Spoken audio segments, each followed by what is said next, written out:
COVID-19 వైరస్కు చెందిన కొత్త వేరియంట్ల కారణంగా శ్వాసకోశ ఇన్ఫెక్షన్స్ వేగంగా వ్యాప్తి చెందుతున్నాయి. ఈ నేపథ్యంలో ఆగ్నేయ ఆసియాలోని పలు ప్రభుత్వాలు వైరస్ నియంత్రణకు తిరిగి పాత నిబంధనలు అమల్లోకి తీసుకురావాలని నిర్ణయించాయి. విమానాశ్రయాల్లో ప్రయాణికులు మళ్లీ మాస్కులు ధరించాలని అధికారులు కోరుతున్నారు. విమానాశ్రయాల్లో ప్రయాణికుల జ్వరాన్ని తనిఖీ చేయడానికి థర్మల్ స్కానర్స్ను తిరిగి వినియోగంలోకి తీసుకొచ్చారు. ఫ్లూ, న్యూమోనియా, ఇతర శ్వాసకోశ వ్యాధులకు కారణమయ్యే కోవిడ్ వేరియంట్ల తరహాలోని పలు సూక్ష్మ క్రిముల వ్యాప్తిని అరికట్టాలని వివిధ ప్రభుత్వాలు లక్ష్యంగా పెట్టుకున్నాయి. సింగపూర్ ఆరోగ్య మంత్రిత్వ శాఖ వైరస్ నియంత్రణకు ముమ్మర చర్యలు చేపడుతోంది.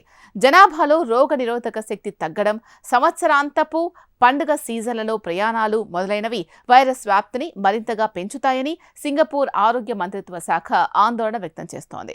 కోవిడ్-19 కేసులు పెరుగుతున్న దేశాలకు లేదా ప్రాంతాలకు ప్రయాణికులు వెళ్లవద్దని ఇండోనేషియా ఆరోగ్య మంత్రిత్వ శాఖ ఇండోనేషియన్లను అభ్యర్థించింది. కాగా గత వారం రోజుల్లో మలేషియాలో కోవిడ్ కేసులు దాదాపు రెట్టింపయ్యాయి. దీంతో ఇండోనేషియా అధికారులు కొన్ని సరిహద్దు పోస్టుల వద్ద థర్మల్ స్కానర్స్ను తిరిగి ఏర్పాటు చేశారు.